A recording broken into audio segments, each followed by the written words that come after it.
address some issues that I think, I think Ingold gives us a lot to think about, but also can be confusing.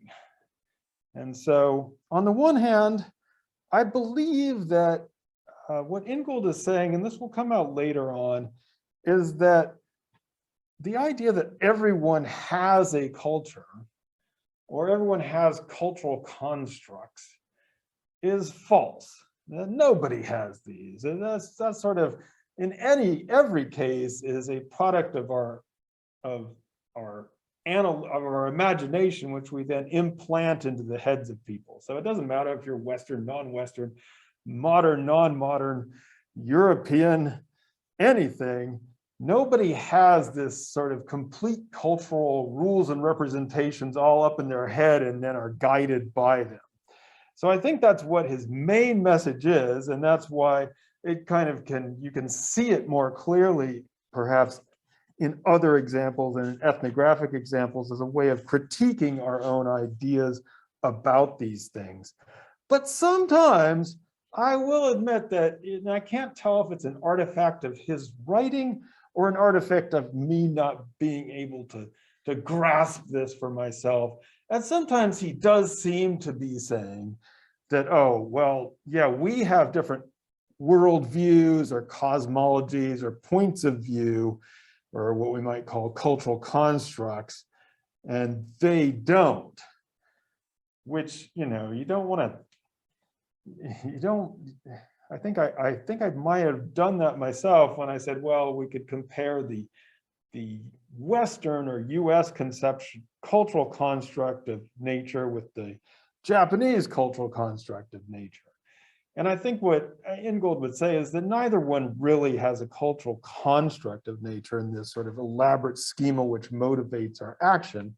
These are simply different ideas that each society may have about these.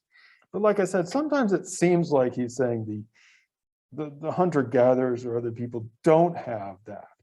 And I think this is related, we've talked about this a little bit in terms of, when Brody's writing his book about needing to talk about systems and plans and decisions, because you can't present, if you wrote something to a government bureaucracy and said, yeah, they don't make the decision is in the doing. A plan is just a bundle of non-rational possibilities. They don't really have a system. They're working out their dream hunts on the earth and caring for the earth in a non-systematic way.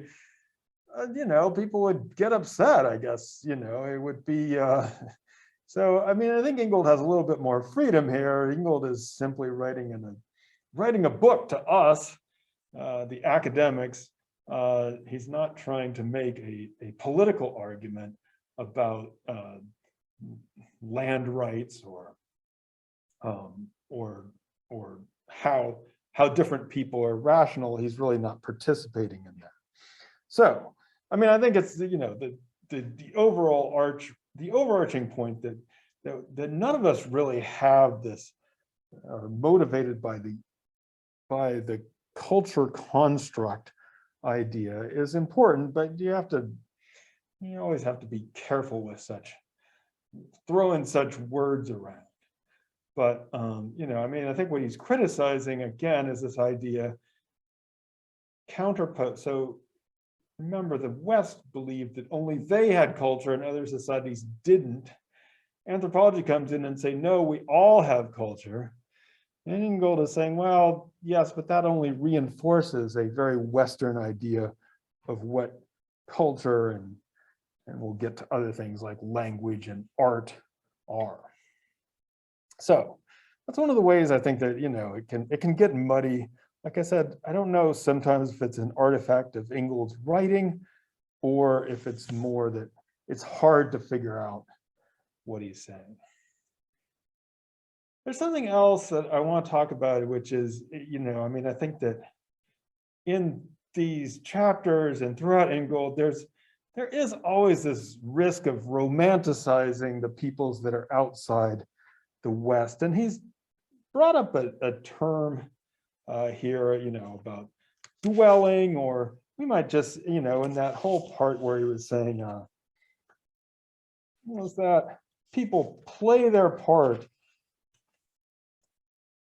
Human beings do not so much transform the material world as play their part along with other creatures in the world's transformation of itself, which sounds all beautiful, but it also sounds a little bit, like I'm just playing my part here in the world transforming itself. Sounds a little hippie, I guess I would say. And so, there's this, this idea of dwelling, and is something that Ingold has been criticized for, of being romanticizing human life and other societies. So I mentioned this book has been reprinted or republished twice from its original. And in the first reprinting or republishing in 2010 or 2011, Ingold says that, and I'm taking these from, sorry for presenting with all these texts, these are going to be a few selections from his new prefaces. So this was about 10 years ago when the book came out for a second time because it was so popular. And at that time he said, you know what, I do, he dealt with a couple criticisms, and he says, I regret having talked about the dwelling perspective. It's too easy. And I wasn't trying to say that, I wasn't trying to say that it was all good. And I do realize that there's pain and discomfort, but he says there seemed to be no way of avoiding the connotations of snug, well-wrapped localism that come to mind whenever the word dwelling is used. So he's basically not necessarily critiquing his concept. He's critiquing the idea that, or he's critiquing all the associations of that with being all cozy and sitting by the fire. So he says, well, in more recent work, I talk about habitation and prefer to speak of inhabiting rather than dwelling, which I guess is more neutral. You can still have a fire, but it's not as cozy. It's not as snug to be inhabiting a living room as opposed to dwelling in it. So that's, like I said, he was becoming aware, or he himself was getting down on the dwelling thing. Again, I don't think it messes with the concept. I was interested to read his latest. This was from 2021 when the book got reprinted for the second time, the last time, just this year it came out. And here he's talking about how he came to these realizations, and, he's looking back on the book itself. And he says something that I think, in some ways, what he was grappling with back in those days. It was in the course of writing these essays that I began to find renewed hope in a way of thinking that we see our relations with others nestled within the wider field of relations with the very earth on which we dwell and all that lives and grows from it. It was, in my experience, as much a journey of recovery as of discovery, and it helped restore my faith in the beauty of the world we inhabit. That's so beautiful, and it helped me too, I think. It restored my, like I said, it was like a child rearing manual. The beauty of the world we inhabit. If I could bring myself to feel beautiful about walking around and looking at things and relations on earth. But then he goes on to say, and now things get even worse than before. Again, this is May 2021, so about, where are we now? We're getting to be almost a year ago. So this is probably a year after the pandemic had truly hit. It is no surprise then that academic critics were quick to accuse me of having succumbed to a dreamy romanticism. Where is the arrhythmia of the world? Where are the rough edges, the ruptures and divisions, where people and other things, far from nestling up to one another, seem intent on tearing each other apart? Oh, that sounds kind of eerie today. My response, and then he says, well, coherence is a necessary condition for rupture, blah, blah. I wanted to understand coherence. This is the part that got me. But as the skies darken overhead, I am no longer so sure. Instead, I find myself regarding the world in which I once felt at home in ways that are both disturbing and in complete contradiction. On the one hand, it seems to flash before my eyes like images on a screen, leaving me dazed but unmoved. In this lackluster vision, a walk through the woods holds no more power to astonish than surfing the internet.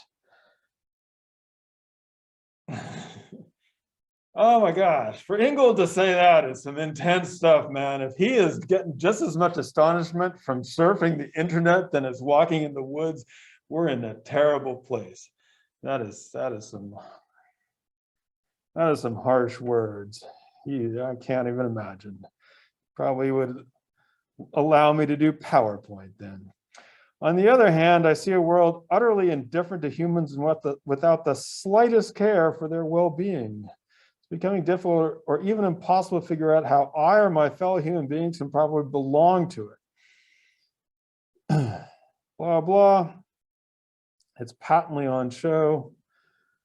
We will have our work cut out in coming years to resolve it, although I don't think he's probably done.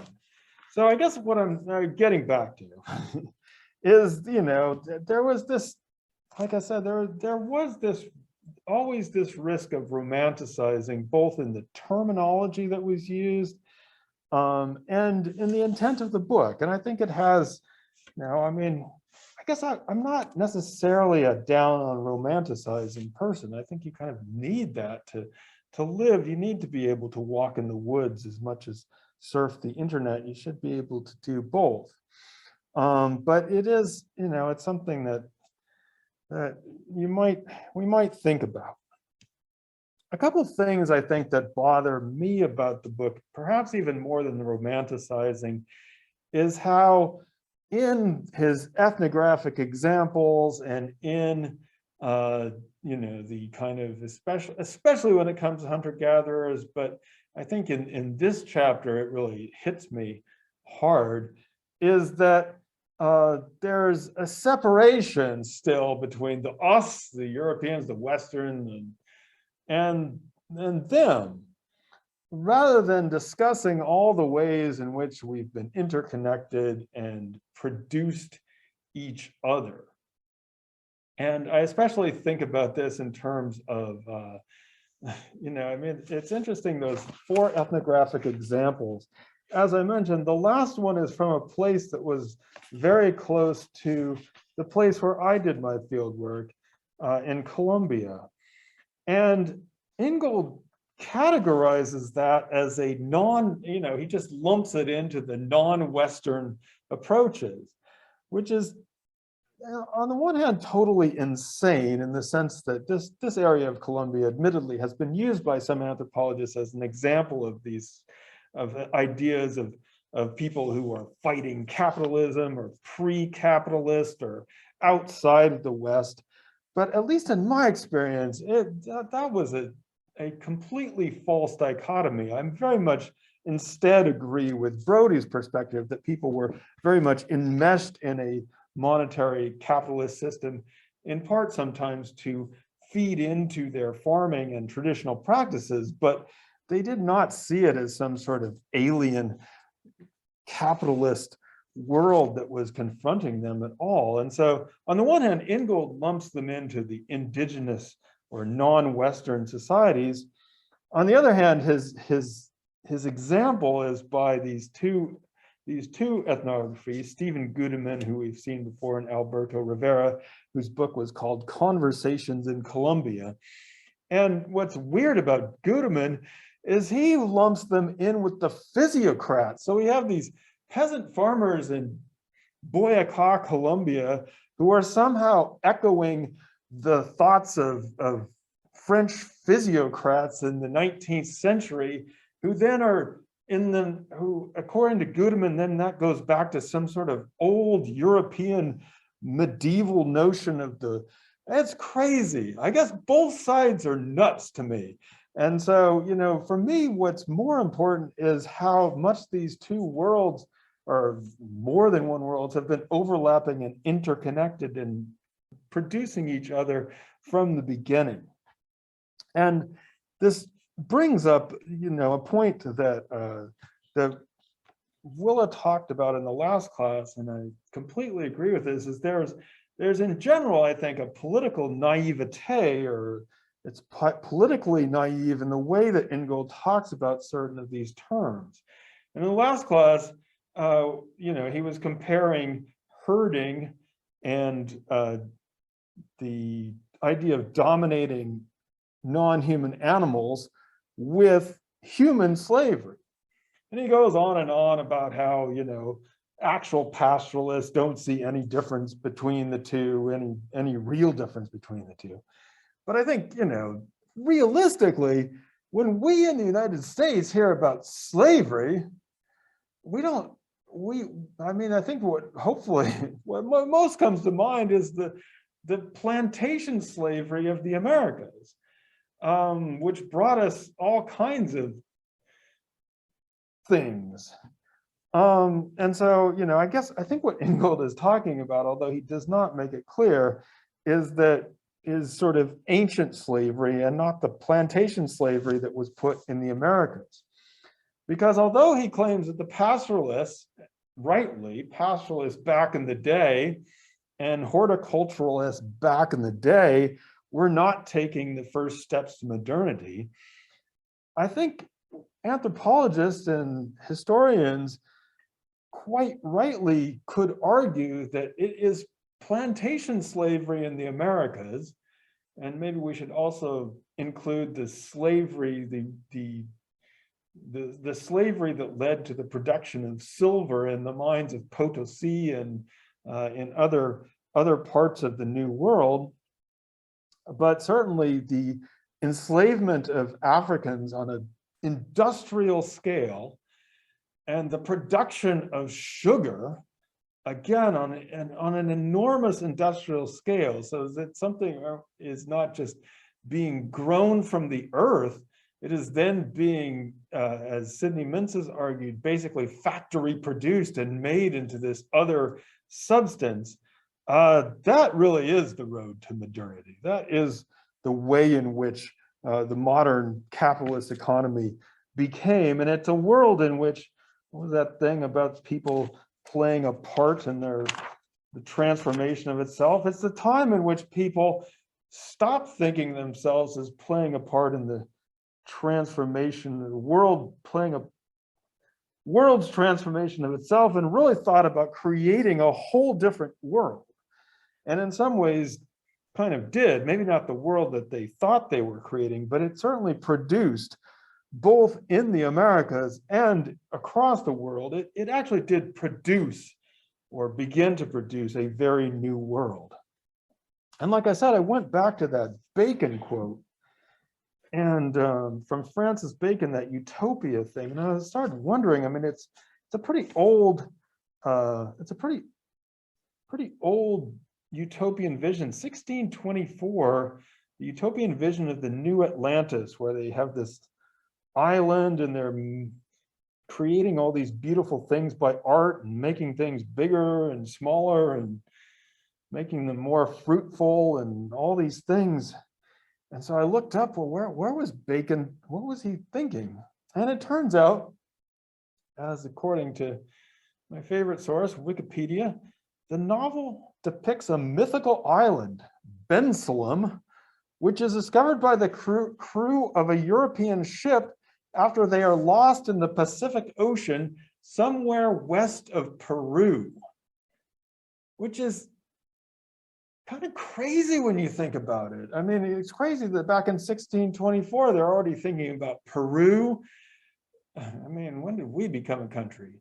That's like 150 years before the Declaration of Independence. And so Bacon is already speculating on an island west of Peru, which I guess is around the Galapagos or west of Ecuador, but yeah, basically. So here is Francis Bacon speculating about this utopia that is happening in this new world west of Peru back in 1624, which is to say that, I think that the idea and the instantiated reality of the Americas and the kind of enslavement that happened and the kind of products there really did set us on a different path.